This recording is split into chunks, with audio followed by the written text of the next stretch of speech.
Hey there, everybody. I wanted to give you a recap on our week.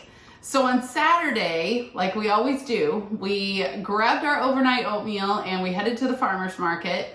And then Saturday night, we were inspired by some chicken that we got at the farmer's market that was on sale. You know how we feel about sale items, so love that. So we did the Korean barbecue chicken tacos, and I did the chicken in the slow cooker. So that was a little modification on the recipe, and so you'll have to check out that video. We did a separate video for that. And then on Sunday morning, we got poblano peppers at the farmer's market. So we did huevos rancheros. That was our breakfast Sunday. Then we cleaned out the fridge and ate leftovers for lunch on Sunday. And then our neighbor, they're much better gardeners than us, and so they gifted us with all these peppers on Sunday afternoon. So Sunday night, I made the Southwest stuffed peppers. And the beautiful thing about that recipe is it makes a lot so you can have some left over. And so we were hitting the road Monday to go to Springfield. And so I show you what we packed to go. So we are headed out to Springfield. And I need to show you what we're doing because this is crazy madness, but hopefully maybe this is helpful. So we have several things in the refrigerator that need to be used, and we are gonna have the ability to cook this week while we're gone. So what I did last night is I made Southwest stuffed peppers. So that's what's in this container left over. And then we've got a couple packages of clearance mushrooms that need to be used. I've got the pickled veggies. I've got some random radishes, red cabbage that will go on a salad. And because I did Good Morning Cake Land and we cut these, we've got to take these to use these up. So I've got spaghetti squash, butternut squash. I think we're going to turn the portobello mushrooms into burgers. And because we're going to do that, I have some leftover homemade mayo that I know is going to go bad. So I either need to freeze it or take it. So I added a little sriracha.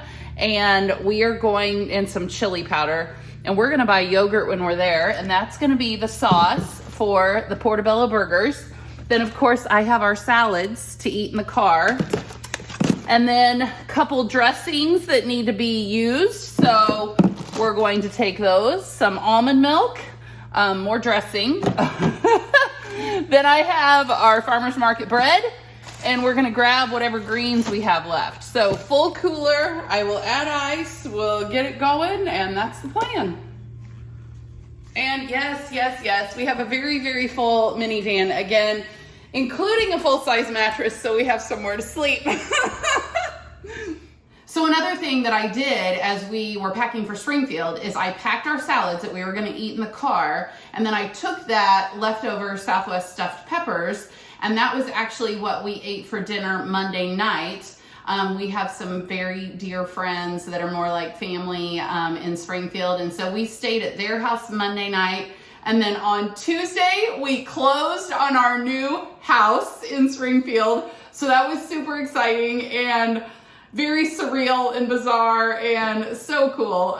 So as a celebratory dinner at the first night in our new house, we got carry out from our favorite Thai restaurant, and then I made a massage kale salad. So technically that was the first thing that I made in our new kitchen. And then the next night we actually cooked our first dinner in the new kitchen, and I did a quick little video for you. Hey everybody, we are in our new kitchen. Yes, this is the new house, the new kitchen, and it's a little like camping this week, because we just took some basics. It's kind of like glamping, glamorous camping. But remember that I packed the leftover mayo and I threw some sriracha in there. So we bought just a little yogurt and I made our sriracha sauce. And so we had some portobello mushrooms that needed to be used up. And so of course we have our salad, which we have on hand. But we don't have a toaster, so I used this cool griddle thing to toast the bread.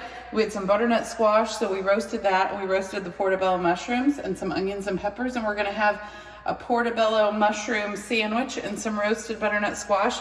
And do you want me to show you this super cool feature that I love?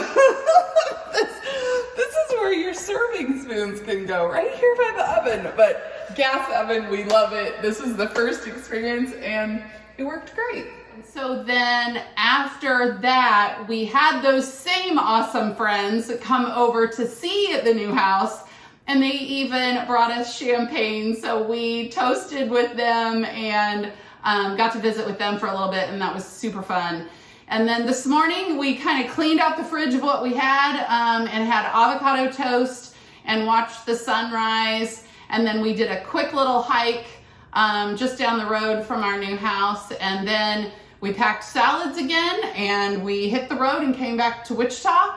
And one little side note, we found an orchard only 10 minutes from our new house. So we picked up apples. So that was the inspiration for dinner tonight when we got back to Wichita. We still have some packing and things to do. So tonight's dinner is glazed salmon sandwiches because we had apples and we had salmon in the freezer and we had some turnips and sweet potatoes and mushrooms. And so because I didn't have any bacon and the sandwich calls for bacon, we did bacon flavored mushrooms. So we did our bacon seasoning on roasted mushrooms. And so this is what you do with the sandwich when you get it together. So all we did was the salmon had skin on. And so we cooked the salmon and it's gonna slide right off the skin. So what you do is you put it in your sandwich. You make this amazing honey mustard sauce that goes on it, and you're gonna wanna save maybe a little for dipping. And basically it is Dijon yogurt, some honey, and some horseradish. And then you put a sliced apple and you put some bacon flavored mushrooms on here. Yeah, I know. How are we gonna eat this huge sandwich? And then a few greens that I stole from our salad. And then you have this piled high sandwich. And whether you end up eating it with a fork, it's gonna taste amazing. And then we have our salad again with more apple because we have apples. And then there's some figs and some almonds, and we had some leftover celery from the farmer's market. That's all the greens we have. So it's just in time for us to hit the farmer's market again tomorrow and start it all over again. And I hope you all had a great week. And I would love for you to try this sandwich because it's one of our favorites. It's the glazed salmon sandwich. So we'll see you soon.